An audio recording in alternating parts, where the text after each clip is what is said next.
Masters champion. He's good.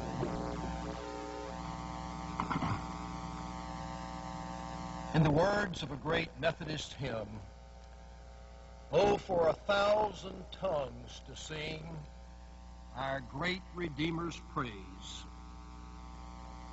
Indeed, our 1,000 tongues are here today to praise our Redeemer and one of his most magnificent gifts to the people of our state and our nation. I know that I speak for many of you when I say very simply, Terry Sanford was my hero. He was my hero because of what he did, but also because of the way he did it.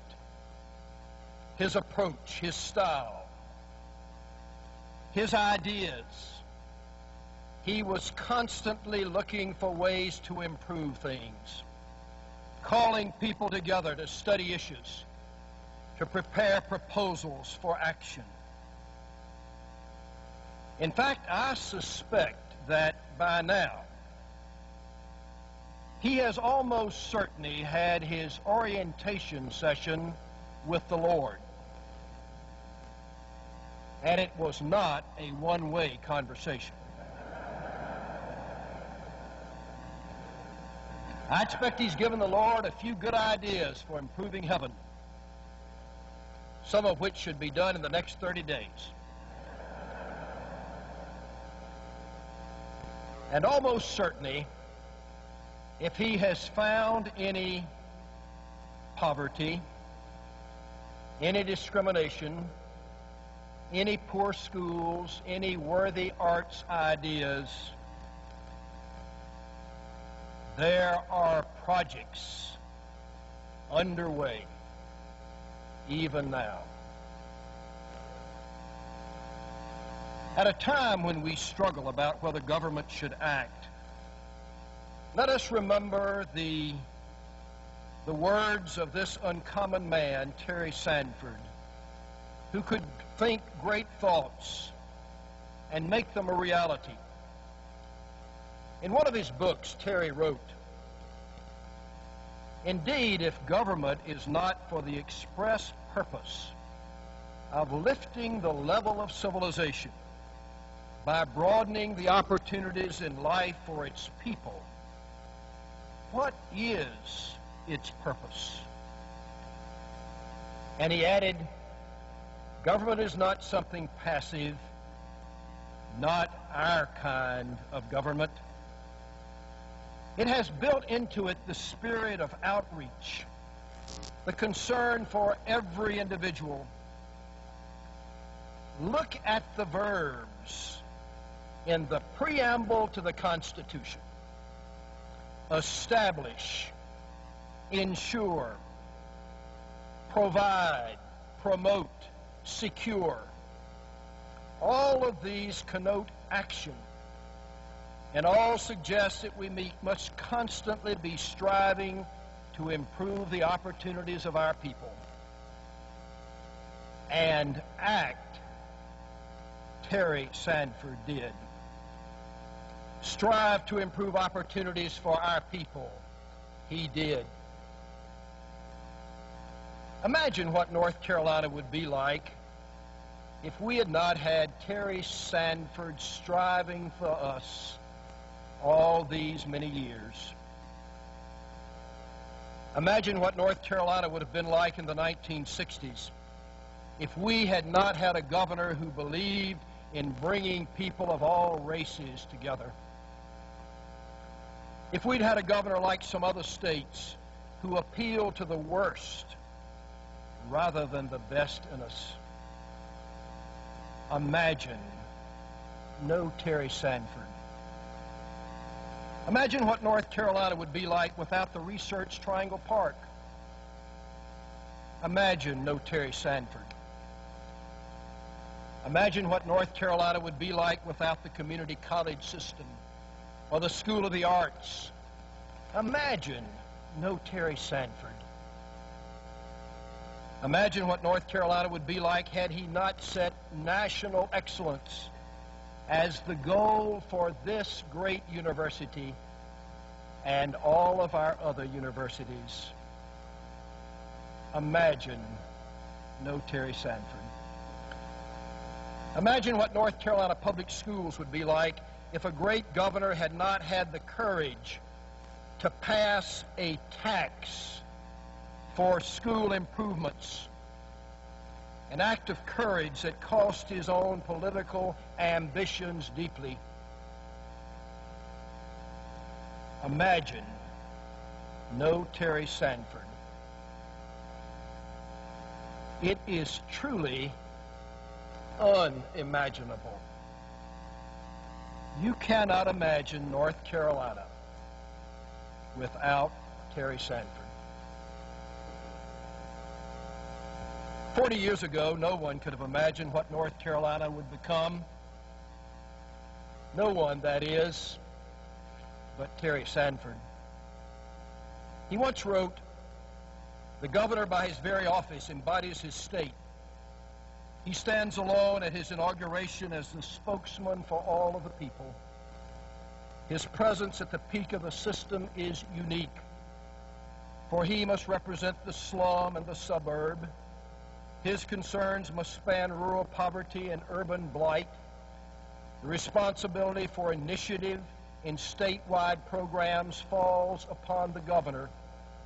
He must energize his administration, search out the experts, formulate the programs, mobilize the support, and carry new ideas into action." Terry, you set the goals and our sights very high. So high that we often wonder if we can meet your standard. But your good works, your words, your spirit tell us every day in every way that the goal can be ours, that the struggle is worth it. When we leave today, we will leave the body of our hero in this chapel. We will leave it here because no other structure is sufficiently magnificent to serve as the final resting place for a life as magnificent as his. But while we leave his body here to rest, the evidence of his good works is and will be around us everywhere, in the institutions he led, in the innovations he championed, in the individuals he touched, and most of all, in the spirit of everyone here today and everyone in this state.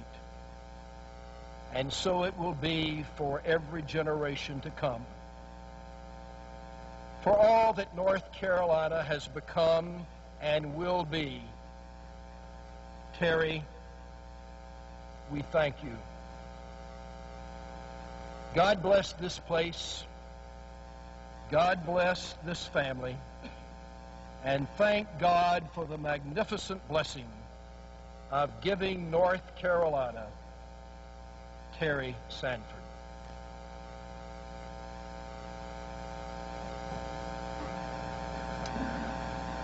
Margaret Rose, Terry, Betsy, Helen, Mary Glenn, friends all. I last saw him in the hospital just before he left, as he wanted to do, to go home.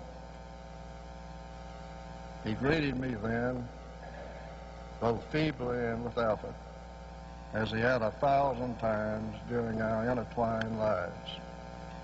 The raised hand, quirky smile, the sing-song, Dick's son. From there, my memories of him run back at least 65 years. Give or take a few either way. The boyhood days in Laurinburg. Our mothers were both Virginia-born school teachers. They had been lured to Laurinburg, so one of their sister Virginians once irreverently suggested for the dual purpose of bringing some Virginia gentility and learning to the North Carolina backwoods, and perhaps, God willing, to improving the Scotland County gene pool.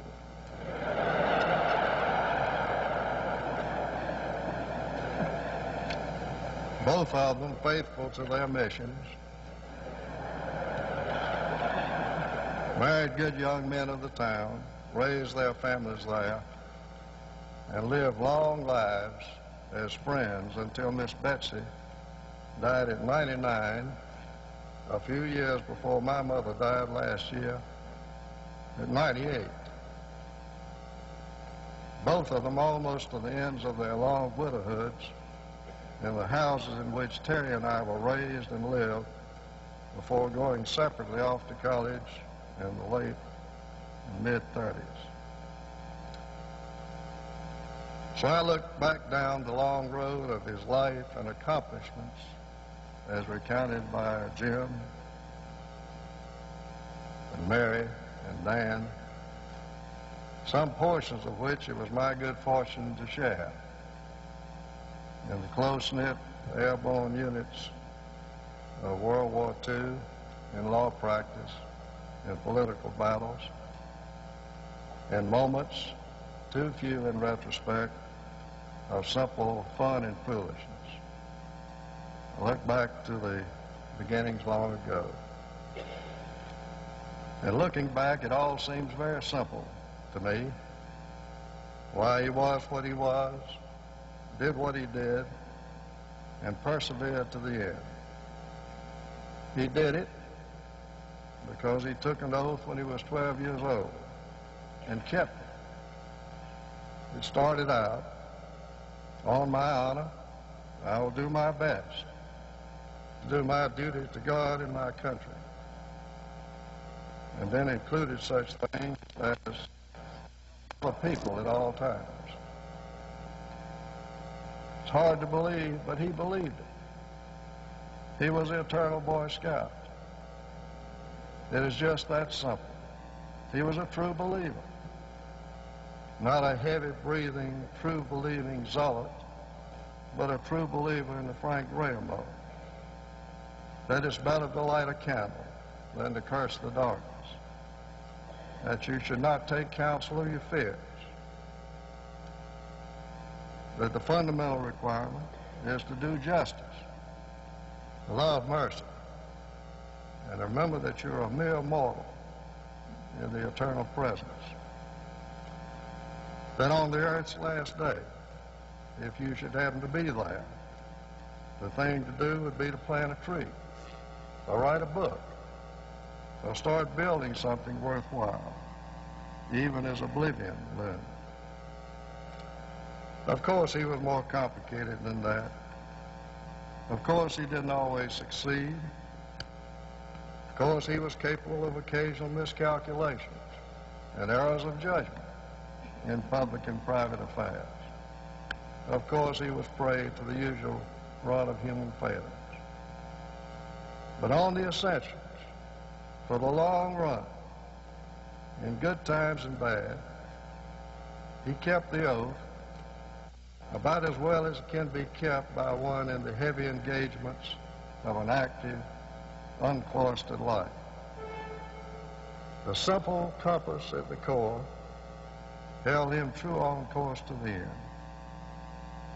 That is why, in the words he liked to quote about his great personal and political friend, Carr Scott, he plowed to the end of the road. His furrow was deep. Airborne, all the way.